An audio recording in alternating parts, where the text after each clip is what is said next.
Hi again, everybody.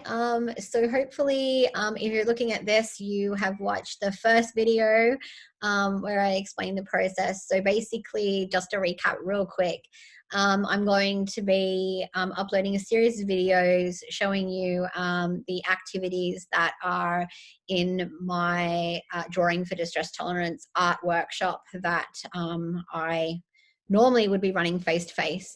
And so I'm doing that to try and give something to you guys to do to help you guys manage any overwhelming thoughts or feelings, distress tolerance and emotional regulation practices via art that might help you throughout this this time of lockdown and isolation and physical distancing and everything that we're doing. So the first video has a little bit more of an introduction, and the first video also included the art practice of continuous line.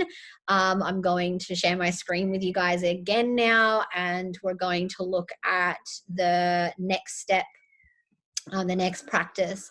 And so you should be seeing that now. So once again, the workshop is called Drawing for Distress Tolerance. I did used to do it on a face-to-face basis. And once this is all over, I'm really hoping to do that again for you all. Yeah, so once again, just a really quick introduction. My name is Marley, pronouns are she, her. I'm a Wiradjuri woman and I live in Eora Nation. I'm a qualified artist and a qualified graphic designer. I'm currently doing a Masters of Art Therapy and my focus is on people who live with borderline personality disorder. I'm a peer support mentor, so I do that as well. And I'm also a BPD lived experience advocate. I've been living with BPD all of my life, so I talk about that and advocate for the rights of people living with BPD in our community. I'm a pug mum. Skylar is still asleep. She didn't make an appearance in the last video, but she might wake up soon. So we'll see. So the rules, as I discussed before, for any type of art practice when we do them is to be yourself, to start where you feel, to use what you have, and to give what you can. It's really important that you not judge yourself during these processes. They're non-punitive. They're not meant to make you feel bad about yourself, to make you feel dumb, stupid, or not artistic. That's not the point of these. The point is for you to get something from being creative and for you to engage with the process of being creative in a really positive way. So we talked about continuous line last time, and this time we're going to talk about a thing that I call story drawing. Story drawing is basically, drawing our stories and drawing, I guess, the path to things. So I use it predominantly as a communicative tool. It's great for that. So basically it can help you communicate better. It can also help you remember things. So for example, if you've had like a big event in your life or something that went really kind of badly, story drawing can help you kind of look at what was going on before that. So story drawing is based on the DBT skill known as chain analysis, created by Marsha Linehan. So basically looking at what happened before all of those big events to get you from when everything started to where you ended up. And it's about like examining that a little bit and looking at things that we could have done differently. It's looking at things that others could have done differently. It's looking at choices that we made. But story drawing is a little bit different from that, in that it's more of a communication tool. So for lots of people who might be engaging in therapy with a mental health professional, it can be quite hard to tell them certain stories or to talk about, kind of like an incident or an event that happened in our lives, and do that in a way that's ordered and that is, doesn't have a lot of emotion attached to it. it can also be used by people who are nonverbal or people who really struggle to verbalize things. So it's a really good way to kind of hand to somebody and say, like, this is actually what happened, or this is what I was thinking, or what I was feeling, without having to verbally say that. So story drawing can be really important for that. So this is an example of story drawing. So um, this was done actually um, last year when I was on my way to the Project Air conference where I did this workshop. So I did this really quickly.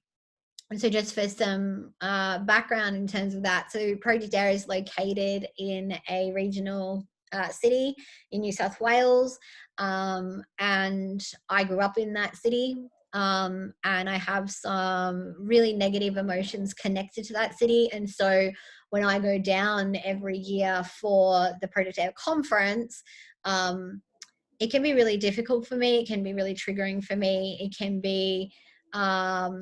make me anxious. It can kind of cause me to feel a lot of panic, and for the time leading up to that, it can be quite intrusive into my normal routine. And then actually doing that process and going down there and being down there, there's still a lot of anxiety around that. So one of the ways that I kind of process that, or I look at explaining that to people who are supporting me, is to do some story drawing. So if we look at what I've done, so the story is basically, so this little creature on the moped is Skylar, my pug. So the first thing that I do when I prepare to go down to Wollongong is I have to take my pug to her dog sitter. So there she is, giving me the epic side eye on her little moped, but she's going across to North Sydney. So she's going across the bridge and across our harbour, to be taken there. So as you can see in the story, what I've done is I've shown you that kind of journey, and then she goes to her dog sitter, who she actually likes, and she actually has a really good time. She's just a bit of a drama queen. So that's kind of the first step, and that's, I guess, the first emotional step, because I don't like being away from her. If I was allowed to bring her, I would, but I can't. She is my little emotional support pug. So there is a lot of emotion attached to that as well. And then I take a ferry to Circular Quay. And as I'm doing that, obviously I'm going over the harbour, going over the waves. I go past the Opera House that I love. I'm very lucky to live where I live, and I love where I live. So seeing that Opera House and seeing the harbour bridge and going through the harbour, is kind of a little bit of a sad journey for me, because I kind of say goodbye to beautiful Eora. And then what I did was I got on a train, but I went to the airport. So that's why I've got a plane there. So I went to the airport to pick up two of my friends and colleagues who were coming down for the conference as well. They had flown over. So I jumped on a train to the airport, picked them up. Then we jumped on another train to start going down to Wollongong. And that's why you can see those train tracks there. So I've got that love heart as representative of, I'm with people I love, people I don't get to see very often. We're really, really good friends. We're really tight with each other, and I can tell them anything. So there's that camaraderie, and there's that, kind of like, the kind of ride or kind of die kind of image there. But then we've got the train tracks, and that's the train down to Wollongong. And once we kind of start getting real close, I start getting this real anxious feeling, and I start to think about all the horrible things that happened to me when I lived down there, and all the things, I guess, that are negative that I associate with there. And I start to get anxious, and I start to feel really sad, and kind of, really sit in that emotion. And then coming down here, I've kind of drawn a bit of, an abstract version of like what we would probably look at, like a yarning circle, or, something like that. And it's, where kind of everyone's sitting around and we're all chatting. And so I remind myself that even though I'm going to go through this kind of horrible period, I know that once I get there, there's going to be so many people that I haven't seen in ages. Everyone gets together. It's like our kind of end of the year thing. And I get to see all of these amazing people that I've worked with over the past year, and they're a group, and they love me, and they care about me, and they're there for me, and it's really supportive. And then of course we get down to the fact that I'm going to be running these amazing art workshops, which is, basically, me living my dream, and me being able to use my art practice and my art skills and qualifications to, sit and draw with people like yourself. And I'm going to get to share that with the world, and hopefully, make somebody's day a little bit better, a little bit easier. So then I kind of remind myself that I do have this amazing art practice. And then I realized that, I am definitely a water baby. I've always lived near the ocean. And so I remind myself that even though I had some hard times down in that area, it's also where I learned to swim, and where I learned to surf, and, where I grew up. And there was beautiful memories around the ocean for me there. And I'm very connected to the ocean because of that. So for me, it's about remembering that, and also remembering some of the places that I used to go that were really special to me, where really amazing, beautiful things happened. And the fact that even though this place holds memories of pain for me, it also is one of the most remarkably beautiful places on the planet. And to remember to look at that, to remember to look at, out to the ocean, to those, beautiful sunrises, and, remember that even though this place and some of the people in it caused me some pretty hard times, that it's still a really, really beautiful place, and it's got lots of positives with it. So that's kind of story drawing and how we do that. So that might be something that I might hand to my psychologist when he says to me, how was it going down to the conference? I might kind of hand that to him, and then we have a conversation around that, and he can kind of say, oh wow, like what does that broken heart mean? Like what are you kind of communicating there? And it opens up a dialogue for us. And so it's a really good practice to do when you're first doing it. So in this first stage, I'm going to ask you not to focus once again on something negative. So I want you to think something about really simple. So at the time at the conference, I asked people to think about the journey of how they got to the conference that day. And that included, the emotions that went along with that. As you could see, it wasn't just about, I took a bus, I took a ferry, then I took a train, then I took another train. It was about like what I went through internally and emotionally going through that process. It's a really, really good way to think about your own situation. So if you think about, just your day, and how did you get from where you were when you started your day to watching this video right now, and what were some of the emotions that propelled those actions, and we're sitting underneath that. So it's a really good challenge to kind of look at more like how your emotions are affecting your actions. It's about looking once again, I guess, at that DBT framework of chain analysis, and how we can make small changes along the way that actually affect greater outcomes. So yeah, definitely think about something that's a bit more positive and draw that journey.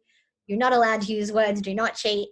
And you can include a key if you like. So if you're looking at it and going, wow, that's real abstract, you might want to put down like the wave symbol and be like, this means the ocean or whatever, but that's really up to you. The best way of using this activity is to use it mindfully with yourself, as a reflective practice, as that kind of chain analysis, to kind of look back and say, how could that have been different, or what could I have done differently?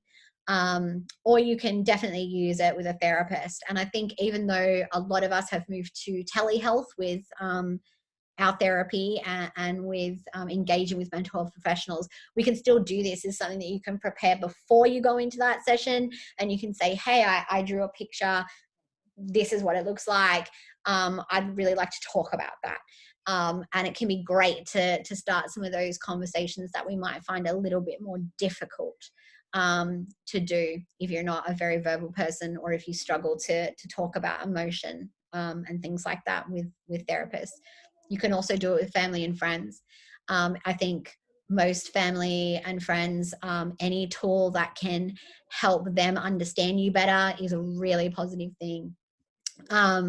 So yeah, so that's story drawing. So I'm going to end this video here, and then I'm going to upload another video, and that's going to be focused on the activity of repetition and repetitive shape and repetitive line. So I will definitely see you really soon with that video.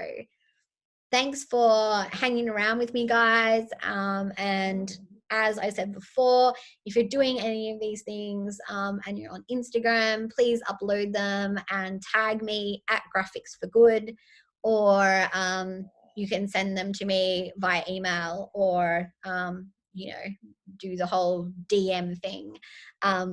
I'd love to see what you come up with, and I'd love to see how you take these techniques and make them your own. Talk soon. Bye.